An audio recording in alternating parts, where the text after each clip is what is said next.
Shalom à tous, bonjour. Voici donc notre 4e vidéo pour l'émission La dernière heure en un quart d'heure. Cette émission a pour but d'aborder à chaque fois une thématique biblique et d'accueillir un invité dans notre studio afin de pouvoir répondre à nos différentes questions. Dans notre 3e vidéo, la thématique principale était donc la femme dans l'Apocalypse 12. Nous avions, par le biais du docteur Patrick Bémy, pu avoir certains éléments de compréhension quant à la femme, le fait qu'elle porte un fils, et la sœur d'Hélice avait donc posé la question, mais qui est le père? Le docteur Patrick Bémy avait donc commencé à donner quelques éléments de réponse. Dans cette 4e vidéo, il vient finaliser et compléter sa réponse. Donc voilà, là on a vu Jésus-Christ comme soleil, comme époux. Amen. Donc époux, soleil, c'est lui. Maintenant, on va voir une écriture, Jésus-Christ comme lune. Pourquoi Jésus-Christ, je veux dire Jésus-Christ comme lune? On va lire le livre de Lévitique 27, à partir du verset 3. Si tu as à faire l'estimation d'un mâle de 20 à 60 ans, ton estimation sera de 50 cycles d'argent, selon le cycle du sanctuaire. Si c'est une femme, ton estimation sera de 30 cycles. Bon, nous voyons que Jésus-Christ a été estimé à 30 cycles qui correspond au montant d'une femme. Amen, on est d'accord là? Oui. Ok. Et on va voir que quand Judas a vendu Jésus-Christ, il l'a vendu à 30 cycles. Amen. D'accord? Or, Jésus-Christ, qui est la lumière, on dit « Je suis la lumière du monde ». Or, c'est Dieu qui a appelé. Hein? Donc, Dieu appela lumière, jour et tout. Donc, mais Jésus-Christ est lumière. Même la nuit, c'est toujours Jésus-Christ qui est lumière. Parce que la lumière, c'est Jésus-Christ. Donc, étant lumière de la nuit, il est aussi luminaire de la nuit comme lune. Amen. Après, je veux expliquer aussi pourquoi. Vous allez voir que dans l'église, il y a le luminaire de jour et le luminaire de la nuit. Donc, l'église va combler tout ça. Parce que, regardez, je veux un peu vite pour vous dire une chose. La Bible dit que dans le livre d'Éphésiens, vous avez été édifiés sur le fondement des apôtres et des prophètes. Il n'y a pas que des apôtres, il y a aussi des prophètes. Et lorsqu'on parle de prophètes, ces prophètes-là, ce n'est pas le prophète de la nouvelle alliance. Donc voilà, donc je reviendrai pour expliquer ces choses-là. Mais nous voyons que Jésus-Christ a été vendu en tant que femme. Parce que la lune, c'est l'image de la femme. Parce que la lune, on peut donner beaucoup d'éléments. Vous allez voir que la lune, par exemple, ne reflète que la lumière du soleil. La lune a un cycle, comme la femme aussi a un cycle. Amen. Donc voilà. C'est-à-dire que la lune donne la lumière, mais qui n'a pas la même intensité que le soleil. Parce que la lune, je me répète sûrement, la lune n'a pas de lumière. La lumière que la lune donne n'est que le reflet de la lumière du soleil. Voilà. C'est pour ça que Jésus-Christ, quand il s'est fait faible, il est devenu un serviteur. Donc il est venu lui-même comme serviteur pour prendre les instructions de Dieu. Donc la lumière de Dieu et les transmettre aux hommes. Là, il prend la forme de la femme, de la lune. Or, Jésus-Christ lui-même est fils. On dit premier-né d'entre plusieurs frères. Mais nous allons lire déjà Apocalypse 22 au verset 16. La Bible dit ceci. Moi, Jésus, j'ai envoyé mon ange pour attester ces choses dans les églises. Je suis le rejeton et la postérité de David, l'étoile brillante du matin. Amen. Ici, Jésus dit que je suis l'étoile. Donc nous voyons que Jésus lui-même s'identifie comme le soleil, lui-même il s'identifie comme la lune, et lui-même il s'identifie comme l'étoile. Voilà.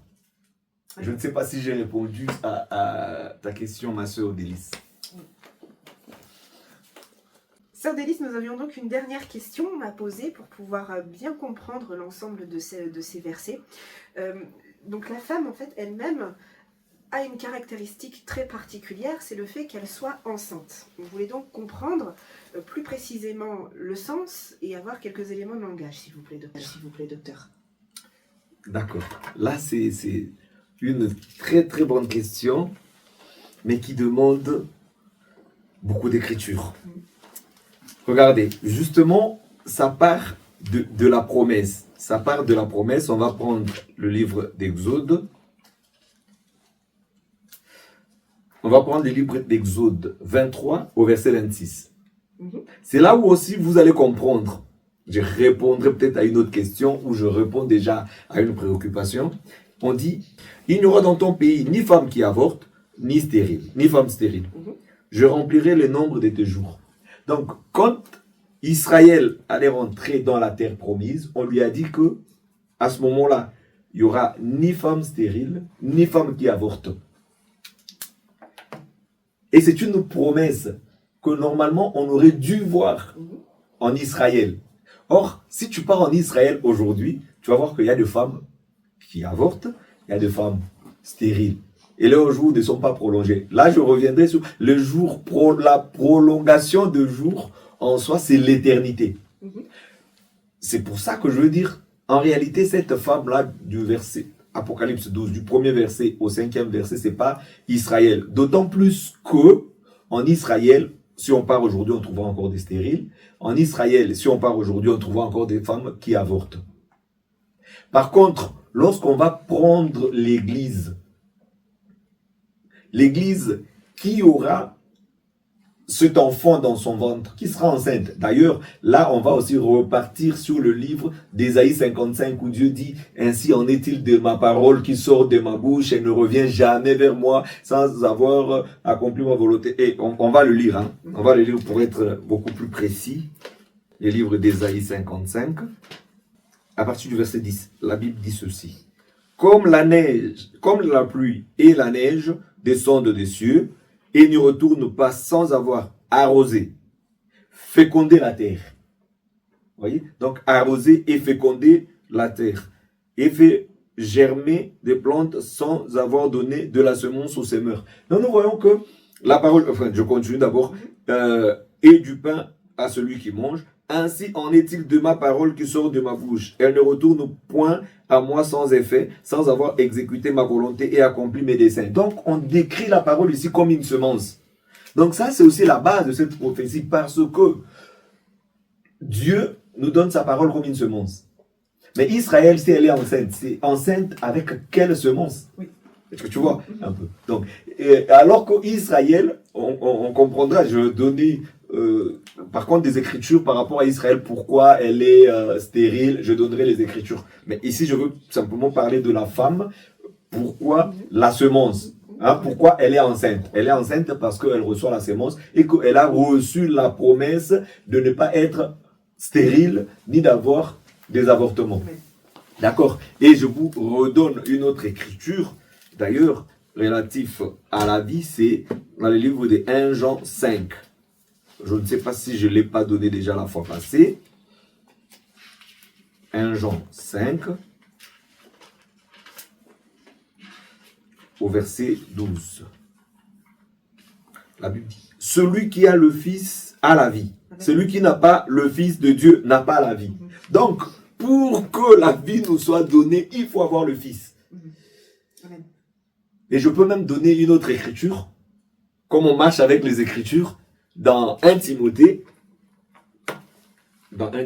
on va le lire, 1 Timothée 2, au verset 15, la Bible dit ceci, il faut comprendre. Elle sera néanmoins sauvée en devenant mère si elle persévère avec modestie dans la foi, dans la charité et dans la sainteté. On dit la femme sera néanmoins sauvée en devenant mère. C'est cette femme-là, qui est cette femme-là qui sera néanmoins sauvée en devenant mère? C'est nous, l'Église, nous sommes la femme du Seigneur Jésus. Et pour que nous soyons sauvés, nous devons devenir mère. Et pour devenir mère, il faut qu'on rencontre l'époux. Et c'est pour ça que tu vas voir que la Bible nous dit que une femme, d'ailleurs, regardez, la Bible nous montre que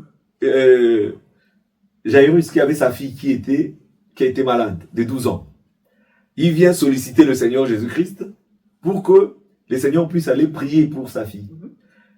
C'est prophétique ces choses.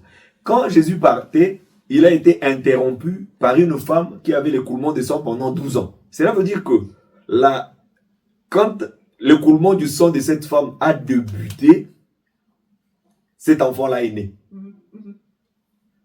Et 12 ans d'écoulement de sang et 12 ans de l'âge de la fille. Peut-être que vous m'auriez posé la question pourquoi les 12 étoiles. Là, je répondrai aussi à cette question. Parce que le 12 c'est le fondement. Voilà. 12 tribus d'Israël, nous avons 12 apôtres, nous avons un jour qui est composé de 12 heures de jour, 12 heures là, nous avons 12, 24 heures. Mais bon, 24 vieillards, on va revenir sur ces choses par la grâce du Seigneur. Mais là, regardez, Jésus se déplace pour aller guérir la fille de Jairus. Il se fait que il est interrompu par cette femme-là qui voulait toucher les vêtements, son vêtement, qui voulait la guérison. Et cette femme-là dit, si je puis simplement toucher le vêtement. Elle touche les vêtements du Seigneur Jésus-Christ. Il y a son écoulement de sang qui s'arrête. Mais pendant ce temps, je ne veux pas interpréter les choses qui sont en cours. Mais moi, l'idée, c'est de cette femme-là, déjà, le fait de toucher et que l'écoulement de sang s'est arrêté. Or, nous savons qu'une femme, l'écoulement de sang s'arrête quand elle devient enceinte. Donc, nous voyons que cette femme, qui est l'image des nations, nous les nations, alors que Jésus était en mission pour Israël, mais il a traîné comme ça, Israël est décédé. La fille est décédée pendant ce moment-là de la brèche. Et pendant ce moment de la brèche, Jésus guérit les nations. Or, la guérison ici, quand on dit à la femme, ta foi t'a sauvé, mais la foi l'a sauvé comment? Parce que l'écoulement de sang s'est arrêté. L'écoulement de sang s'est arrêté comment? Parce que, en réalité, prophétiquement, elle est tombée enceinte. Parce que lorsque la femme tombe enceinte, l'écoulement de sang s'arrête. Cela veut dire qu'elle avait le fils. Et quand on a le fils, on a la vie. Tout est question de semence. Comme lui, c'est un taureau vigoureux. Donc, il doit vraiment donner la semence à la femme. Et la femme doit porter l'enfant pour que la femme puisse avoir la vie. Amen. Voilà. Eh bien, merci Dr Patrick pour l'ensemble de ces réponses. Nous aurons le plaisir de pouvoir poursuivre nos différentes thématiques dans d'autres vidéos. Merci encore de nous avoir suivis. Nous sommes donc l'Assemblée des Saints de Toulouse. Nous nous réunissons tous les dimanches matin au 16 avenue Larieux-Thibault. N'hésitez pas à poser vos questions dans les commentaires de cette vidéo. Nous nous ferons un plaisir de pouvoir y répondre. Retrouvez-nous sur les différents canaux comme d'habitude sur YouTube, Instagram, Facebook et au plaisir de vous retrouver prochainement.